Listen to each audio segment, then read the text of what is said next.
ఈరోజు అనుకోకుండా ఒకటైతే జరిగింది. అది ఏమిటంటే ఎవ్వరు ఊహించలేరు, ఎవరు గెస్ చేయలేరు. ఎందుకు అనుకుంటున్నారా? నా లాంటి తిక్క ఎర్రి పిచ్చి ఎవరికి ఉండవు కదా, అందుకని ఎవరు గెస్ చేయలేరు. ఏమైందంటే నాలాంటి స్కూటీని ఇంకో స్కూటీ ఉంటే దానికి బండి బీగాలు పెట్టేసి ఇంకా నేనైతే బ్యాగ్ తగిలిచ్చేసేసి ముందర చూసిన నా బండి ముందర చూసింటే ఒక బట్ట చుట్టారు.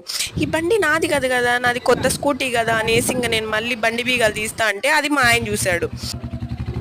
మా ఆయన చూశాడు, ఇంకా నేను నవ్వు ఆపుకోలేకపోయినా. మా ఆయనకి తెలిసిపోయింది నేను వేరే వాళ్ళ బండికి బీగాలు పెట్టేసిన, బ్యాగ్ తగిలిచ్చేసిన అని.